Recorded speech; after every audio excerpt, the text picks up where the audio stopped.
Se você entrou nesse vídeo é porque você costuma ter grandes sonhos, grandes planos, mas não consegue agir para sair do lugar, e eu quero começar te tranquilizando. Primeiro, porque isso é muito mais comum do que você imagina. Não é uma coisa rara que acontece com poucas pessoas. E segundo, porque o motivo para isso está no seu cérebro. E hoje eu vou te explicar exatamente o que acontece no seu cérebro quando você procrastina desse jeito. E o que você deve fazer para quebrar esse ciclo. Talvez eu diga algumas coisas que você não quer ouvir, mas eu te garanto que são coisas que você precisa ouvir se você quer parar de ser assim. Eu sou neurocientista, eu sou professor há quase 20 anos e eu quero começar te contando a história de 2 alunos meus.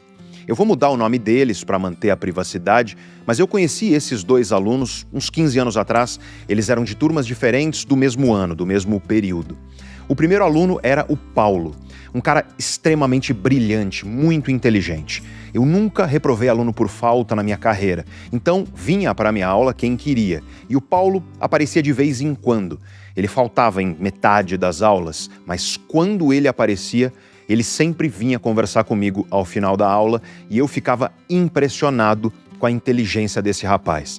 Ele tinha um pensamento afiado, rápido, ele conectava as ideias de uma forma muito única, ele tinha grandes planos para a vida dele depois da faculdade e as nossas conversas eram sempre muito interessantes. Eu muitas vezes passava o intervalo entre as aulas conversando com ele. Então, nós tínhamos uma relação próxima de professor e aluno, e ao final do semestre, os alunos tinham que entregar um trabalho de 15 a 20 páginas sobre o tema da matéria. No dia da entrega, o Paulo faltou à aula, e ao final dessa aula, ele entrou na sala, visivelmente transtornado. Ele estava tremendo, falando de um jeito esquisito, olhando para baixo, ele claramente não estava bem. Eu perguntei se estava tudo bem com ele, e ele disse: "Professor, eu deixei o trabalho para a última hora, virei à noite para escrever, mas eu não tô legal."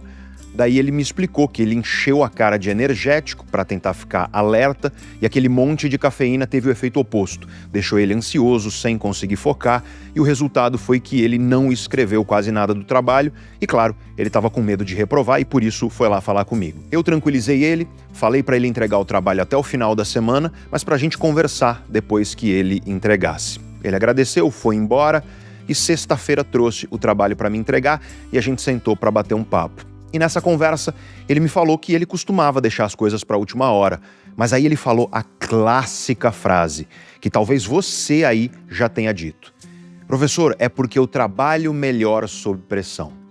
E aí eu expliquei para ele o que a ciência da procrastinação já demonstrou anos atrás. Não, você não trabalha melhor sob pressão. Um dos maiores estudiosos da procrastinação é o professor Tim Pickle. Muito do que eu vou te falar nesse vídeo aqui, aliás, é baseado nas pesquisas dele. E uma das coisas que ele demonstrou foi isso. Não é verdade que você trabalha melhor sob pressão. E eu sei que talvez você sinta isso, talvez você acredite nisso. Eu mesmo acreditei nisso por muitos anos quando eu era jovem. Mas isso é uma ilusão. Uma das raízes da procrastinação é uma dificuldade que você tem de encontrar energia e foco para priorizar aquilo que precisa ser feito. Quando você está sob pressão, um prazo que está acabando, por exemplo, não é que essa pressão melhora a sua capacidade de trabalho, ela só torna a fuga impossível. A pressão deixa o seu corpo e o seu cérebro mais ativado, mais urgente, menos capaz de fugir. Seu corpo libera catecolaminas, adrenalina, dopamina e hormônios como o cortisol, que deixam você mais alerta e colocam você em modo de ação. Mas o que realmente faz você agir é o fato de que, agora, você não pode escapar. Acontece que essa mesma pressão costuma empobrecer a qualidade do que você faz. Se você conseguisse fazer sem essa pressão, provavelmente o resultado seria melhor. Mas como você só consegue agir sob pressão, você cria a ilusão de que trabalha melhor sob pressão. Com pressão, você não consegue fugir. Sem pressão, você foge. Mas talvez você não seja como Paulo. Talvez você não sinta que trabalha melhor sob pressão. Tem gente que trava sob pressão, por exemplo. Tem gente que é o oposto. E não importa. Assim como todo procrastinador, você foge daquilo que precisa ser feito. Você sabe o que precisa fazer, você planeja, você tem grandes sonhos, mas você não sai do lugar, porque em vez de agir, você vive adiando e fugindo do que precisa ser feito. E a pergunta-chave aqui é: por que você foge? E a ciência já nos deu a resposta. Procrastinação é sempre um problema de regulação emocional. Por não regular bem suas emoções, você procrastina. Se você não entender e não souber manejar as emoções que fazem você procrastinar, você nunca vai mudar esse padrão. E é isso que eu vou ensinar você a fazer hoje. Este vídeo é muito prático. Se você ficar comigo até o fim, você vai sair daqui com 4 exercícios práticos para você vencer a sua procrastinação, conquistar seus grandes sonhos e assumir o controle da sua vida.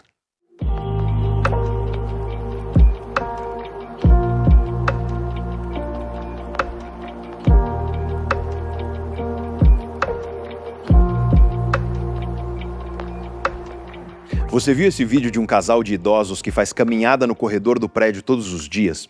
A vizinha descobriu e resolveu fazer uma surpresa para eles. Ela deixou uma mesinha com água e algumas comidinhas e uma mensagem de incentivo para eles. Manda ver! E a reação deles quando eles viram a mesa e a mensagem foi muito legal. Eles deram risada e pegaram uma comidinha lá e agora todos os dias eles pegam alguma coisa para comer durante a rotina de exercícios. Quando eu publiquei essa história na rede vizinha, uma moça comentou: eu tenho 27 anos e vivo procrastinando. Eu não consigo levantar do sofá, que inveja que eu tenho deles. E a procrastinação é uma pedra no sapato de muita gente, de fato. Mas bora entender como combater essa pedra na prática. Eu quero te apresentar agora o meu segundo aluno, o Marcos. Ele fazia o mesmo curso que o Paulo, mesmo ano, mas em uma outra turma. E o Marcos era muito diferente do Paulo. Ele não era brilhante, não era terrivelmente inteligente e nós não tínhamos conversas profundas e complexas. Ele era um aluno na média, mas ele era curioso, interessado e consistente. Ele assistia às aulas com muita atenção, quase não faltava, e ao final ele vinha tirar dúvidas e esclarecer as coisas comigo. Ele lia os textos, cumpria os prazos e, no geral, era um ótimo aluno acima da média. Mas ele era acima da média não por um talento inato, por uma inteligência natural como a do Paulo. Ele era acima da média porque ele trabalhava consistentemente, um dia de cada vez, para ser. Então, se ele não fizesse isso, ele seria apenas um aluno na média, mas ele se tornou um aluno acima da média. E eu lembro desses 2 alunos por um motivo. Os 2 queriam ser professores, fazer mestrado, doutorado, dar aula. E como é meio raro um aluno querer ser professor, a gente acaba lembrando mais deles, né? Os anos se passaram e sabe o que aconteceu? O Marcos terminou a faculdade, escolheu um programa de mestrado e geralmente, para você passar em um programa de mestrado, você tem que entregar um projeto de pesquisa e fazer uma prova. Ele estudou, fez a prova, entregou o projeto e passou. Ou seja, ele já foi fazer mestrado assim que a faculdade acabou. Era um bom programa de mestrado e depois ele foi fazer o doutorado e hoje ele é professor. O Paulo também escolheu um bom programa de mestrado ao final da faculdade. Ele tinha grandes sonhos, grandes ideias para o que ele faria no mestrado. O projeto dele era mirabolante, sabe? Complexo e muito interessante. Mas ele não passou. E depois ele me contou que não passou porque deixou o prazo estourar e não conseguiu estudar a tempo para a prova e escrever o projeto de pesquisa. Ou seja, o projeto de pesquisa, que era muito interessante, ficou só nas ideias dele. Ele só foi conseguir passar no mestrado 2 anos depois e ele também fez coisa parecida no doutorado. E aí, sabe qual foi o resultado? O Marcos se tornou professor 5 anos antes do Paulo. O Paulo, inteligente, talentoso, brilhante, ficou 5 anos para trás do colega. Porque não importa o seu talento, a sua inteligência natural, o seu brilhantismo, se você não tem competência para manejar as suas emoções. O Marcos sabia manejar consistentemente, dia a dia, as emoções dele. Ele não fugia, não postergava e simplesmente dava um pequeno passo rumo ao futuro que ele queria todos os dias. E eu tenho certeza de que você, que está aí me assistindo, conhece alguém assim. A pessoa é talentosa, inteligente, brilhante, mas não avançou na vida como poderia ter avançado. Aí as pessoas ao redor falam, nossa, que potencial desperdiçado ou coisa parecida. Talvez, aliás, você seja assim. E na raiz disso, Na raiz da procrastinação estão as suas emoções. A primeira coisa que nós precisamos fazer, antes de tudo, é definir o que é procrastinação, porque as pessoas costumam confundir muito as coisas. Tem gente que vai dizer para você que procrastinar é adiar. E isso está errado. Nem todo adiamento é procrastinação. Se você tem uma reunião, uma apresentação para o seu chefe, e 1 hora antes dessa reunião surge uma informação que ninguém sabia e ninguém tinha como saber. E essa informação muda completamente o cenário da sua apresentação e você, devido a isso, resolve adiar.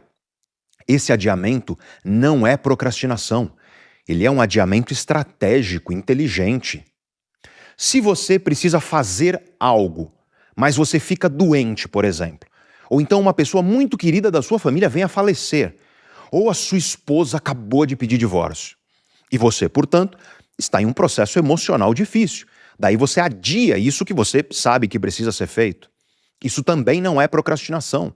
Isso é um adiamento devido a um problema de saúde, que pode ser saúde mental, saúde física, saúde do corpo, ou alguma outra questão que mudou dramaticamente o cenário atual da sua vida.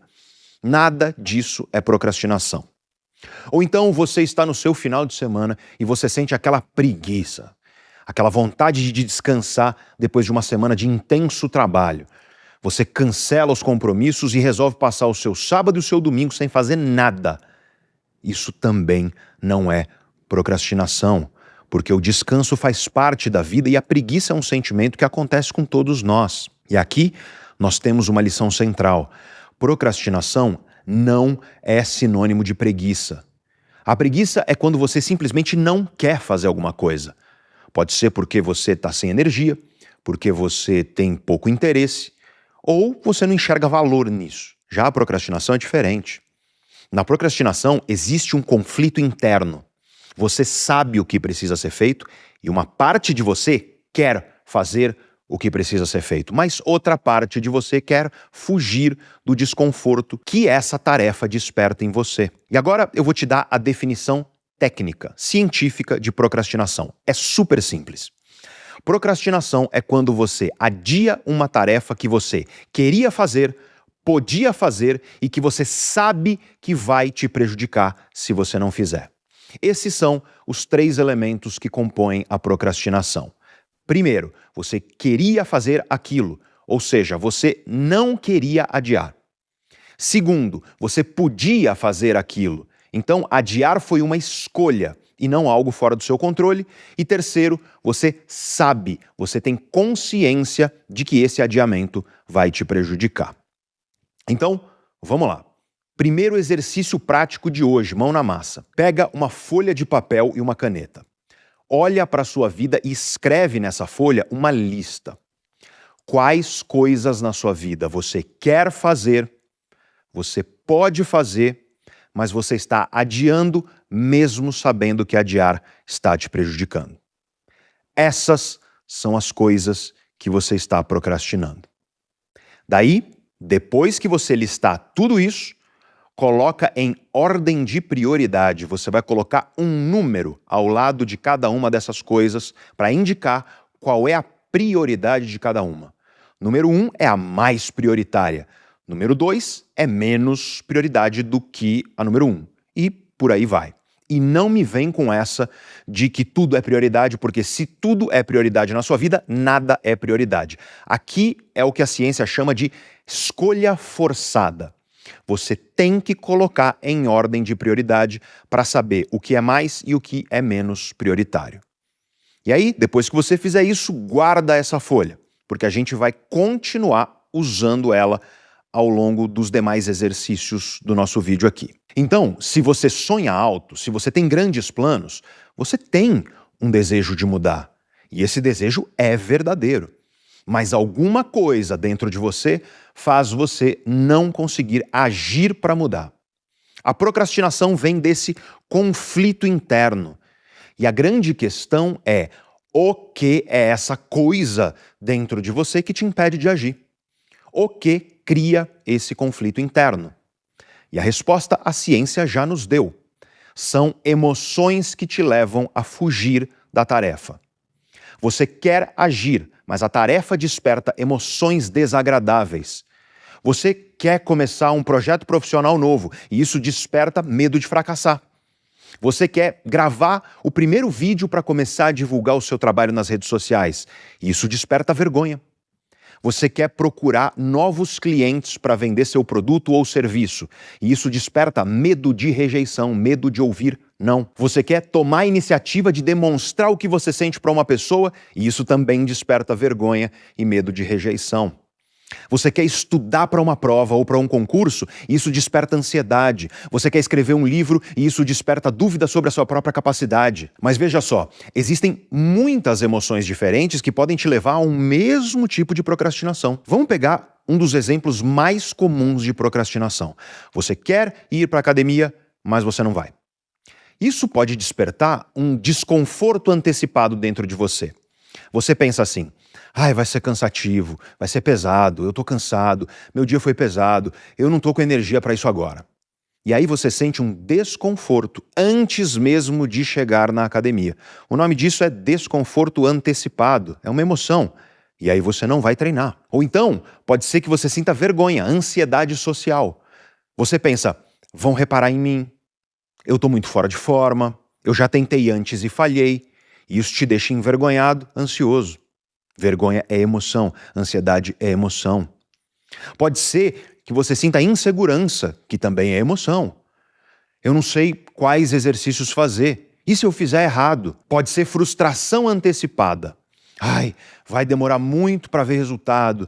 Não adianta, eu sempre começo e paro, então nem vou. Frustração, uma emoção. Pode ser simplesmente tédio. Ai, academia é chato, não quero passar 1 hora fazendo esse negócio chato, repetitivo. Tédio é emoção. Ou você sente ressentimento, sensação de obrigação. Ai, eu odeio ter que fazer isso. Por que eu preciso me forçar a fazer essa coisa que eu não gosto? Isso também é emoção.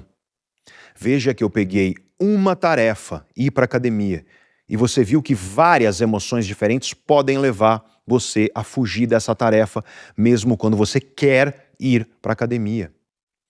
Pode ser que seja uma dessas emoções, ou pode ser que sejam várias dessas emoções juntas, pode ser que seja outra emoção, mas tenha certeza de que por trás da sua procrastinação sempre tem uma emoção desagradável. Exercício prático número 2. Pega novamente a folha de papel onde você listou as coisas que você tem procrastinado e você colocou a ordem de prioridade nelas. E agora, para cada uma dessas coisas, você vai escrever quais emoções desagradáveis estão levando você a fugir disso. Pode pegar mais folhas, em cada página você escreve uma tarefa e embaixo você lista as emoções desagradáveis que levam você a procrastinar aquela tarefa. Muita gente acha isso bobo, desnecessário. E se você acha isso, saiba que você está redondamente enganado. A maioria das pessoas sente coisas e faz coisas, mas não para dar nome, não para identificar. E como diabos você espera resolver um problema sem saber exatamente qual é esse problema? Então, trata de dar nome às emoções desagradáveis que estão levando você a fugir de cada uma dessas tarefas que você está procrastinando. E agora, vamos falar do cérebro.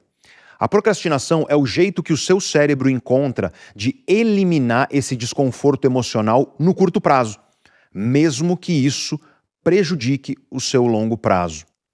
E como o seu cérebro faz isso? Fugindo para algo que traz alívio imediato. A fuga pode ser uma distração ou um prazer imediato.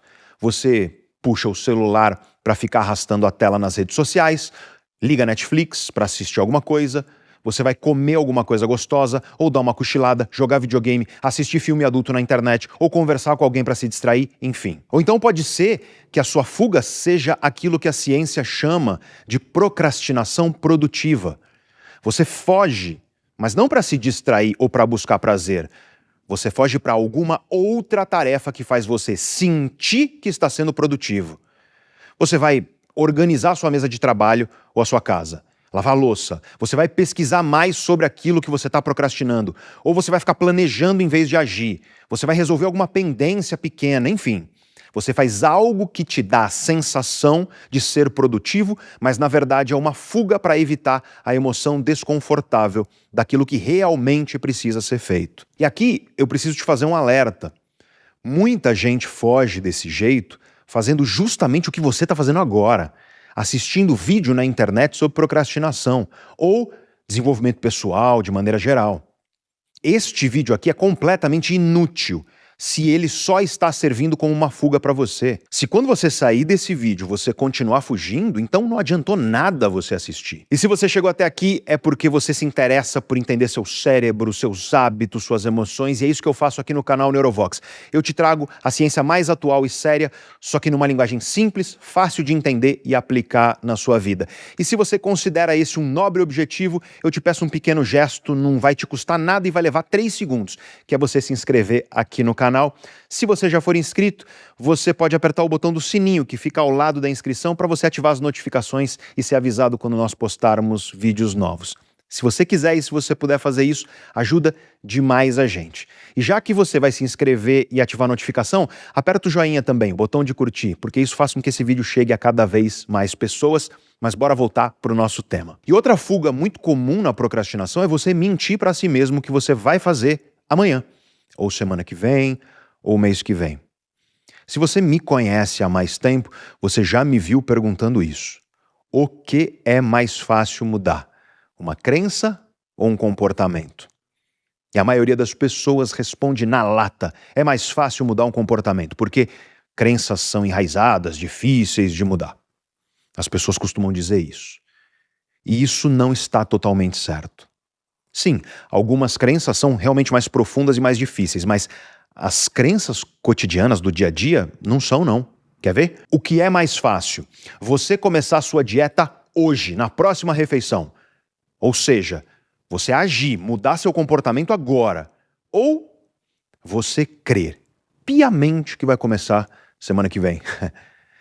E aí você percebe a facilidade com a qual nós mudamos as nossas crenças. Mas eis que chega a semana que vem e você não age. Continua adiando. A nossa mente é traiçoeira e muitas vezes ela fabrica crenças para você fugir da emoção desconfortável que está levando você a procrastinar. A crença é uma ilusão, mas você realmente acredita que vai fazer amanhã ou semana que vem e assim você segue a sua vida, postergando aquilo que você quer e que você precisa fazer. E isso acontece porque quando você imagina amanhã ou semana que vem ou mês que vem, você acredita que essa emoção que está te freando agora não estará mais lá. E isso é uma ilusão. Nós temos muitos estudos científicos demonstrando que as pessoas são péssimas em imaginar como elas irão se sentir no futuro. A verdade é que amanhã, ou seja lá quando for no futuro, essa mesma emoção que está te freando agora provavelmente também estará lá. E agora você já consegue entender, passo a passo, o ciclo da procrastinação. Tudo começa com uma intenção. Existe uma tarefa importante, algo que você quer fazer. Essa tarefa desperta uma emoção negativa. Seu cérebro interpreta essa emoção como sinal de perigo ou de incapacidade sua. Você foge para uma atividade mais confortável ou menos desconfortável.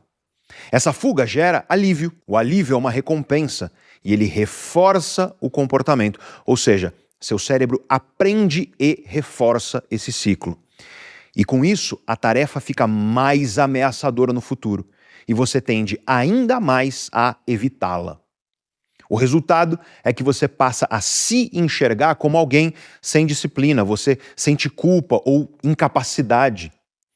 Daí, na próxima vez que você desejar realizar essa tarefa, ela vai ser ainda mais emocionalmente pesada. E aí o ciclo recomeça e a cada repetição desse ciclo, a sensação de culpa e de incapacidade vão aumentando cada vez mais dentro de você. Ou seja, quanto mais você procrastina, mais você procrastinará. Mas a essência de toda fuga procrastinadora é essa. Quando uma tarefa importante gera emoção negativa, você escapa para algo mais confortável ou menos desconfortável. O alívio funciona como uma recompensa e isso reforça o ciclo de evitação. E é exatamente por isso que uma pessoa procrastinando pode parecer preguiçosa para quem vê de fora, mas por dentro ela está mais próxima de alguém evitando um desconforto emocional do que de alguém que simplesmente não quer se esforçar. E se você repetiu esse ciclo por muito tempo, é capaz de você já ter mudado a sua identidade. A resistência emocional que você sente é tão forte que parece impossível para você realizar as coisas que você quer. Então, você nem diz mais eu estou procrastinando. Você muda a sua identidade, você fala eu sou uma pessoa muito procrastinadora. Eu sou uma pessoa incapaz de fazer aquilo que eu quero. Eu sei o que eu preciso fazer, mas eu não consigo fazer. E essa última é muito comum. Eu não consigo fazer. Consegue sim. Você só não sabe lidar com a emoção ou com as emoções que estão te levando a fugir. Eu te dou um exemplo prático aqui. Você é daquelas pessoas que falam eu não consigo ir para a academia, por exemplo. Imagina as pessoas que você mais ama na sua vida. Seus filhos, seus pais, seus irmãos, seu esposo, sua esposa, namorada, namorado, etc. Enfim, as pessoas que você mais ama. Agora imagina que um criminoso sequestrou essas pessoas e está com uma arma na cabeça delas. O criminoso diz para você, ou você vai para a academia todos os dias durante essa semana inteira, começando agora, ou eu puxo o gatilho. E aí eu te pergunto, tem chance de você procrastinar a academia nesse caso? É claro que não. E o que eu fiz com esse exemplo bizarro foi mudar o contexto emocional da situação. O apego emocional, o amor que você tem por essas pessoas, o desejo que você tem de ver essas pessoas bem, o medo que você tem delas se machucarem, enfim, essas emoções são mais fortes do que a emoção que te faz fugir da tarefa. E agora você percebe o que o meu aluno Paulo fazia, que é o que toda pessoa que fala que trabalha bem sob pressão faz. Ele usa a urgência, o prazo apertado, essa situação onde você fica encurralado, ele usa isso como a arma na cabeça das pessoas amadas. Ele cria um contexto emocional mais forte do que a emoção que está fazendo ele fugir, procrastinar. O problema é que isso faz mal para a sua saúde, como nós vimos, e prejudica a qualidade daquilo que você faz. Então, o terceiro exercício prático que eu quero que você faça é este. Muda seu vocabulário, muda a maneira como você fala com você mesmo. Não é eu não consigo ir para a academia. O correto é eu tenho dificuldade de lidar com o desconforto antecipado que me faz fugir da academia. Ou dificuldade de lidar com tédio, vergonha, enfim, você lembra dos exemplos. A questão aqui é você nomear a causa real e formular o problema do jeito certo. Não é que você não consegue, está errado isso. Você tem dificuldade de lidar com a emoção desagradável dessa tarefa e por isso você foge dela. Eu tenho dificuldade de lidar com medo de receber um não e por isso eu não estou ligando para novos clientes. Eu tenho dificuldade de lidar com a vergonha de me expor e por isso eu não gravei o primeiro vídeo para divulgar o meu trabalho nas redes sociais. Mudar essa perspectiva vai virar uma chave aí dentro de você. Porque em vez de eu não consigo, que é uma afirmação absoluta, é a crença de que você é uma pessoa incapaz. Em vez disso, você agora sabe que você tem uma dificuldade de lidar com a emoção desagradável. E é isso que te faz fugir. Mas, como é que tudo isso se manifesta no seu cérebro? E olha, é muito comum você ver pessoas por aí falando fórmula simples para explicar o cérebro procrastinador. Tem gente que vai dizer que as amígdalas do cérebro sequestram o cérebro, por exemplo. Eu já vi vídeo falando isso. E a verdade é que a procrastinação é um processo complexo, que envolve muitos circuitos cerebrais diferentes dialogando juntos. Sim, as amígdalas do cérebro participam para detectar a relevância emocional e a ameaça emocional daquilo que você quer fazer. E aí o córtex insular participa da percepção dos estados internos, sabe, do seu corpo e do desconforto que você sente no seu corpo. O córtex cingulado anterior dorsal participa para detectar conflito, esforço, controle e também na escolha da ação que você vai tomar. O córtex pré-frontal participa do planejamento, da regulação das suas emoções e da manutenção das suas metas. Os circuitos de recompensa, as vias mesolímbicas dopaminérgicas, dopamina, todo mundo já ouviu falar, eles pesam a gratificação imediata contra o benefício futuro e te motivam rumo àquilo que parece mais interessante. Isso é só um breve resumo, porque a coisa é ainda mais complexa. Então, eu não quero que você fique decorando circuitaria cerebral. Eu sei que tem os nerds de neurociência aí me assistindo, mas meu objetivo aqui nesse vídeo é mais pragmático. Na prática, o que significa isso tudo? A procrastinação começa muito antes da fuga. Primeiro, você forma uma intenção aí dentro de você. Eu vou estudar, eu vou treinar, eu vou começar esse projeto. Depois, quando você imagina começar, essa tarefa desperta uma emoção desagradável. Ansiedade, tédio, vergonha, insegurança, medo de falhar, enfim, tudo aquilo que a gente já falou. E aí, nesse momento, o seu cérebro começa a pesar, a comparar custos e recompensas. Custo e benefício. De um lado, se você agir, existe um benefício, só que ele está lá no futuro.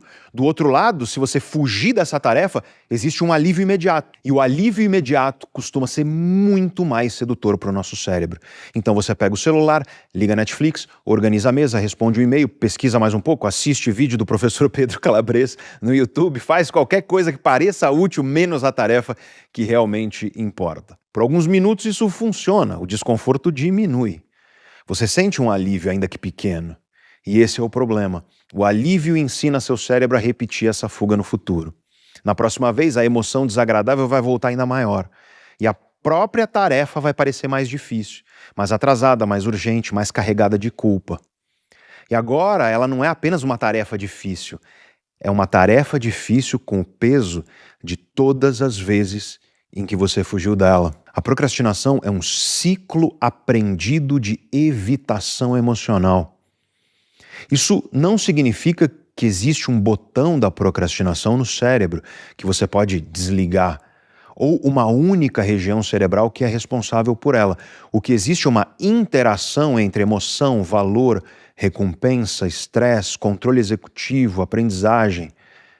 A tarefa, fazer o que precisa ser feito, parece emocionalmente cara para o seu cérebro.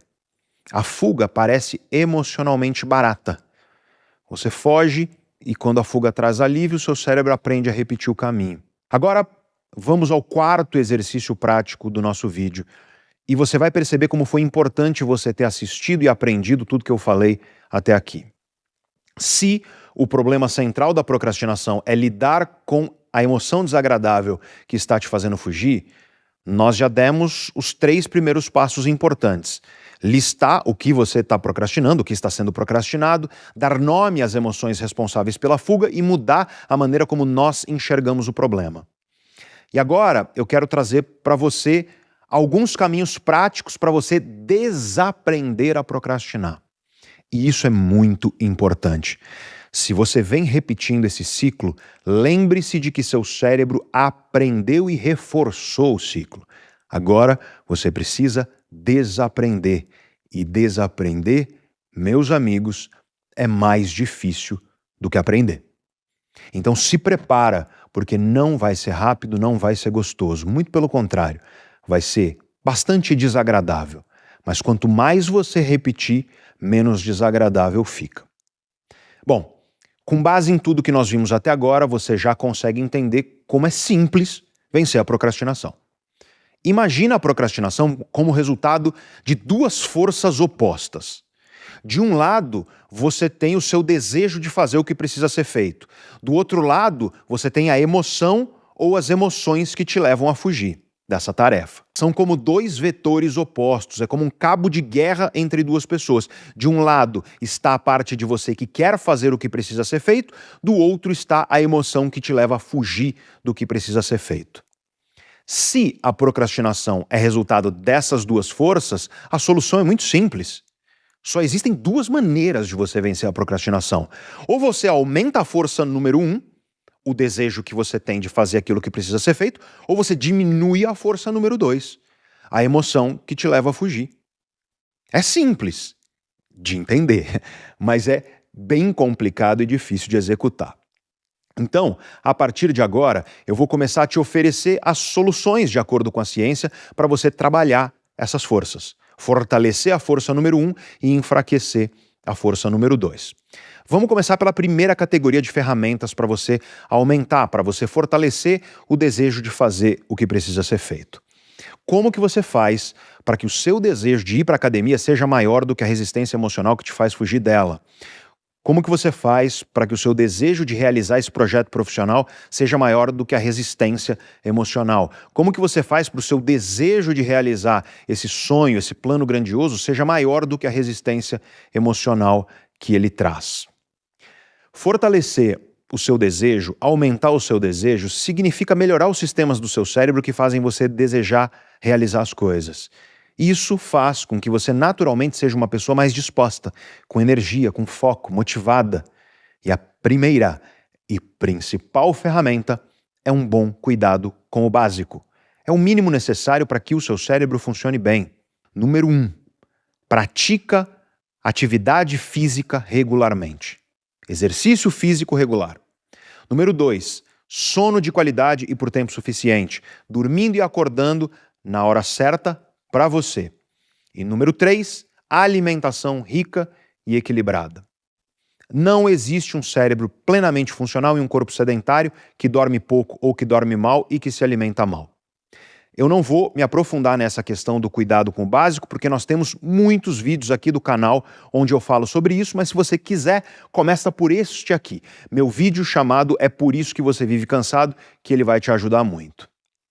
A segunda ferramenta que você pode utilizar para aumentar a força número 1, o desejo que você tem de fazer aquilo que precisa ser feito, é a pior de todas. Mas, infelizmente, é o que muita gente escolhe, que é você encontrar uma emoção ainda mais forte do que a emoção que está gerando a resistência. No exemplo que eu dei do criminoso com a arma na cabeça das pessoas amadas da sua vida, é isso que eu fiz. Eu criei um contexto emocional para que você sentisse uma emoção mais forte do que a resistência. Quem deixa as coisas para a última hora também faz isso. A pessoa encurrala a si mesma para gerar um sentimento de urgência tão grande que ele é maior do que a resistência emocional, do que a força número 2. O problema é que, como nós vimos, isso faz mal para a sua saúde e prejudica a qualidade do resultado daquilo que você faz. Outra forma de você fazer isso, que muita gente também utiliza, é você depender da empolgação. Você acordou empolgado, você vai para a academia. Se você não acordou empolgado, você não vai. Se você está empolgado para fazer um projeto, se você está empolgado para ligar para os clientes, você liga. Você faz o projeto. Mas se você não está, você não faz. Acontece que isso é péssimo. Porque empolgação é uma chama que se apaga rápido. Não tem como você se manter empolgado o tempo inteiro. Quando você cuida bem do arroz com feijão, do básico, da atividade física, sono, alimentação, não é que você vai viver todos os dias saltitante, super empolgado, nada disso. Você vai, na média, se sentir um pouco melhor, se sentir um pouco mais disposto, com energia e motivação, mas não será uma empolgação extrema. Quando você depende da empolgação para fazer as coisas, você está dependendo de algo que oscila muito. E se você está dependendo de algo que oscila muito, significa que as suas ações rumo à vida que você deseja, aquilo que precisa ser feito, suas ações serão oscilantes. Às vezes você faz, às vezes você não faz. E como você não tem consistência, você se torna um procrastinador, porque a força número 2, a resistência emocional, te vence mais do que você vence ela com a empolgação que surge de vez em quando. Outra forma de você aumentar a força do desejo de fazer aquilo que precisa ser feito é você enxergar um grande propósito naquilo que você está fazendo. E essa é uma boa forma. Quando aquilo que você precisa fazer representa algo que é maior e mais importante do que você, por exemplo, isso tende a tornar você mais comprometido com a realização desse desejo e, portanto, aumenta a força número 1. Outra coisa que aumenta a força número 1 é você encontrar desafios que estão alinhados às suas competências. Se você tem um desafio que é grande demais para as competências que você estressa, e esse estresse alimenta a sua resistência emocional. Já se você tem um desafio que é pequeno demais para as suas competências, você fica entediado, desmotivado, e isso fortalece a resistência. Então, busca desafios que estejam alinhados às suas competências. E o exemplo que eu sempre dou disso é você que quer aprender a falar em público. Se você não tem experiência nisso e resolver subir num palco com 5.000 pessoas na plateia, você vai travar, você vai ficar apavorado. E, naturalmente, você vai ter um grande medo de subir nesse palco. E isso provavelmente vai fazer você procrastinar essa realização. Agora, se você vai apresentar suas ideias para sua mãe, que costuma dizer que tudo que você faz é maravilhoso, que você é lindo e perfeito. Talvez isso seja desafio muito pequeno para suas competências. E aí você vai ficar entediado e desmotivado. Então você pode tentar, por exemplo, chamar um grupo de 4 bons amigos seus e apresentar suas ideias para eles.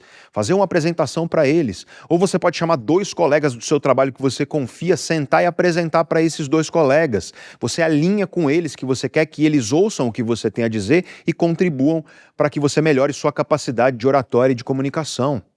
E aí, com isso, você está buscando um desafio que está alinhado às suas competências. E a probabilidade de você ter mais força para realizar isso, mais força de desejo para fazer o que precisa ser feito, será muito maior. Esses são alguns exemplos de como você pode aumentar a força número 1. Existem muitos outros, mas por uma questão de tempo, eu quero ser pragmático aqui, eu trouxe esses que você já pode implementar na sua vida imediatamente. Agora vamos à segunda categoria de ferramentas para você vencer a procrastinação, que são as ferramentas que envolvem o enfraquecimento da força número 2, o enfraquecimento da resistência emocional. A primeira ferramenta é você dividir a tarefa no mínimo viável para execução. Exemplo, ir para a academia não é apenas ir para a academia.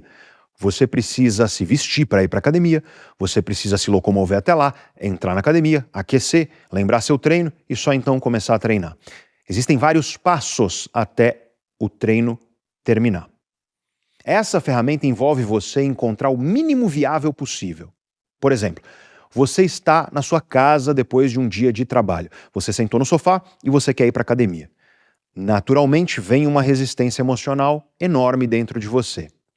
A pergunta que eu faço é, você consegue ir até o seu armário, pegar a sua roupa de academia e se vestir? Provavelmente você consegue. Esse é o mínimo viável, então você vai e faz isso. Aí você se vestiu. A resistência vai continuar em você, pode ter certeza. Você tem que sair de casa, pegar teu carro e ir até a academia. Você consegue só pegar a chave do teu carro, descer na garagem, entrar nele e ligar o carro? Consegue. Então faz isso. E aí, quando você chegar na academia, você consegue subir na esteira e fazer 5 minutos? Consegue. Então você vai subir na esteira e fazer 5 minutos. Esse é o seu compromisso. Se depois dos 5 minutos você quiser ir embora, você vai. Não tem problema. Porque o nosso objetivo aqui não é que você termine o seu treino por completo. Entenda isso. O nosso objetivo é enfraquecer sua resistência. É isso que a gente está fazendo. O mero ato de você ter se vestido, descido, pegado seu carro, ido para a academia e andado 5 minutos na esteira já ajuda a desaprender esse ciclo de resistência. Amanhã você repete isso, vai lá, faz 5 minutos. E depois de amanhã você repete, vai lá, faz 5 minutos. E o que você vai perceber se você fizer isso é que aos poucos os 5 minutos virarão 6, 7, 10, 15, 20. Aí você vai sair da esteira, vai sentar no supino ou no rack de agachamento ou em qualquer outro exercício aí do seu programa e aí você vai fazer uma série. E aí a partir dessa série você vai fazer mais uma e conforme você sente a resistência diminuir, você faz mais.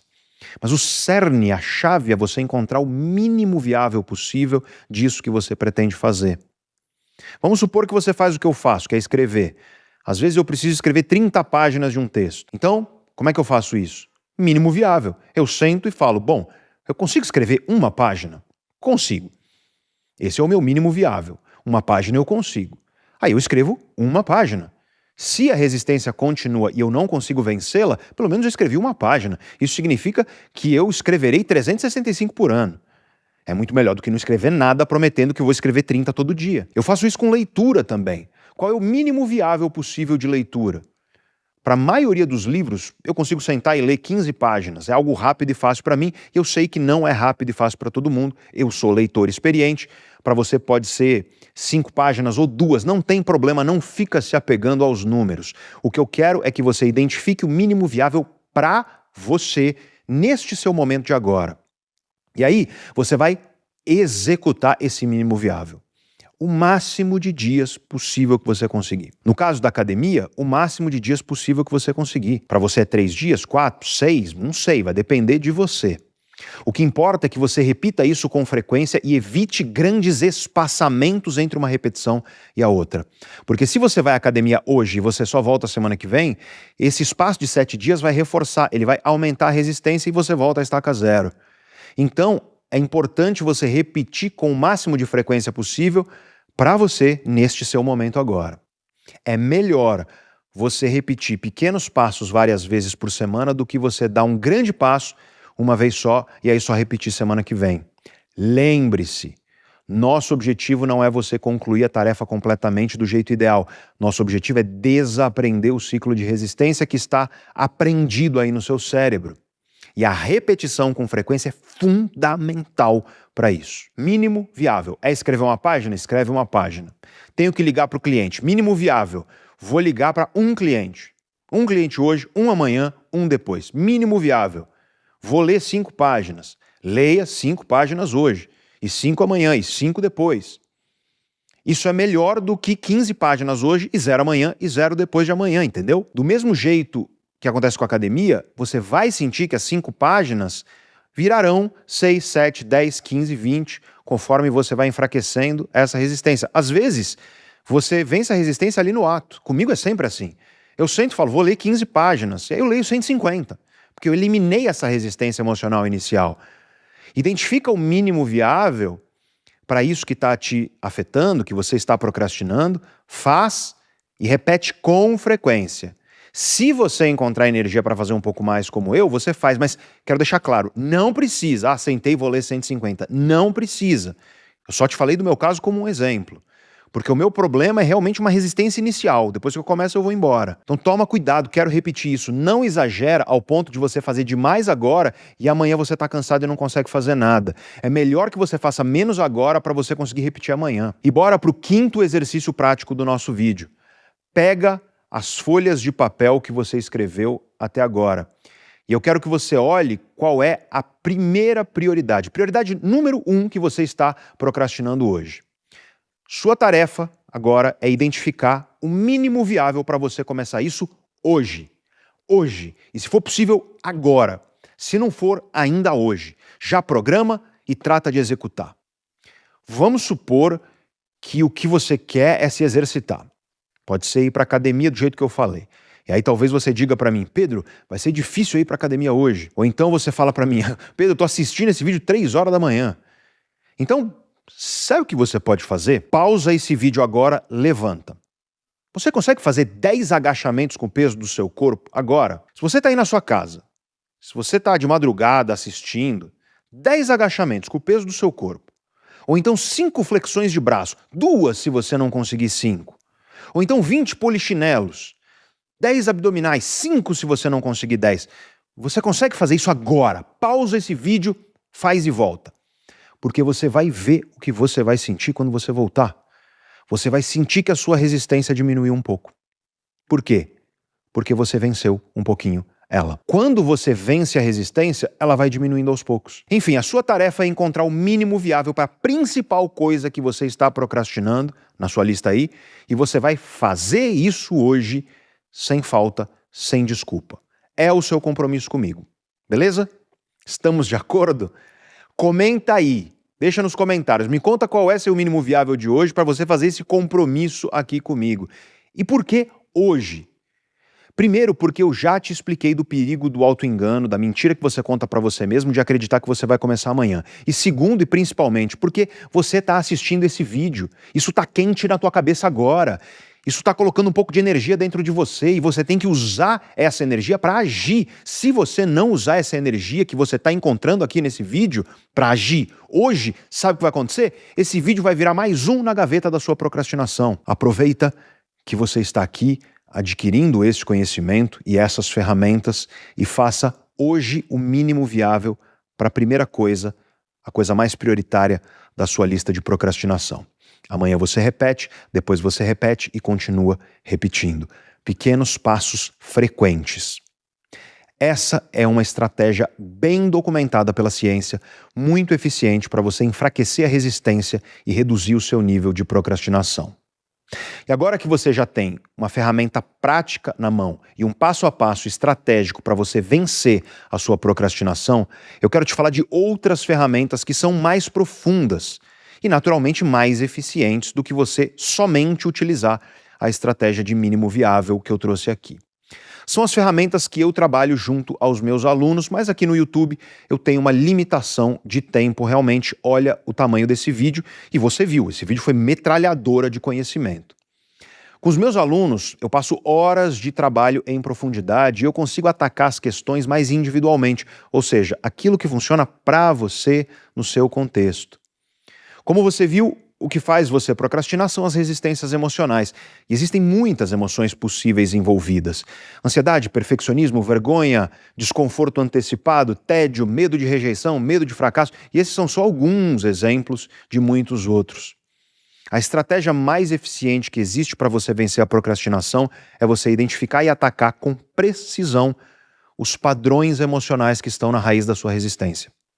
Identificar essas emoções, entender de onde elas vêm, entender por que elas se repetem na sua vida e aplicar ferramentas práticas validadas pela ciência para que você seja capaz de vencer essas emoções.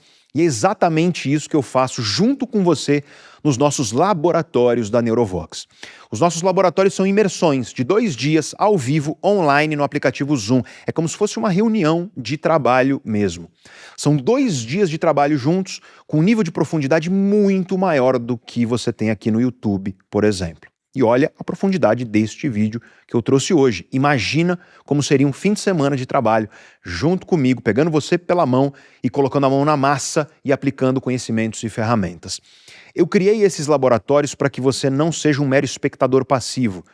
Você é um participante ativo de um processo de aplicação prática da ciência do autoconhecimento para você entender seu cérebro e mudar sua vida na prática, só que sem fórmula mágica, sem milagre disso ou daquilo. É consciência séria aplicada. E um dos pilares que eu trabalho nos nossos laboratórios é a procrastinação e as suas raízes emocionais. E o preço do ingresso é muito barato para você participar. É para que qualquer pessoa consiga participar mesmo. Eu só preciso do seu comprometimento e eu me comprometo em entregar o meu melhor para você transformar a sua vida. Se você tem interesse, eu vou deixar um link aí embaixo, no topo dos comentários, é o primeiro comentário fixado no topo, e você encontra o mesmo link na descrição do vídeo também aí embaixo. Toca no link, preenche seus dados, compra seu ingresso e eu te espero ao vivo para a nossa imersão juntos. Eu não sei quando você está assistindo a este vídeo, então pode ser que a gente não esteja com a venda de ingressos aberta agora, e nesse caso, o link aí embaixo será da lista de espera. Muito obrigado por ter ficado comigo até o final deste longo vídeo. Você é guerreiro, porque num vídeo desses, 70% a 80% das pessoas que começaram não chegaram até o fim. Então, para estimular os preguiçosos, nós temos um ritual aqui no canal Neurovox. Comenta aí embaixo, o final é a melhor parte do vídeo, ou então, esse final me surpreendeu. Parece bobo, mas se vocês comentarem isso aí, os preguiçosos vão ler seu comentário e isso aumenta significativamente o número de pessoas que chegam até o final do vídeo. Se você gostou, eu te peço, se você puder e se você quiser, para você se inscrever aqui no canal Neurovox, porque é isso que eu faço aqui. Eu trago conhecimento científico sério e aplicado para você transformar a sua vida. E se você já for inscrito, aperta o botão do sininho ao lado do botão da inscrição para você receber a notificação quando nós publicarmos vídeos novos. E já que você vai deixar um comentário e vai se inscrever, aperta também o joinha, o botão de curtir, porque isso ajuda demais a gente. Se você puder e se você quiser, isso ajuda que esses vídeos cheguem a cada vez mais pessoas. Muito obrigado por ter ficado comigo até o final de mais este vídeo. Se você quer continuar assistindo, eu vou deixar este vídeo aqui para você, que eu tenho certeza de que você vai gostar. E se você quer conhecimento científico para acelerar a sua vida profissional e financeira, eu deixo este vídeo aqui para você. Grande abraço e eu te espero no próximo.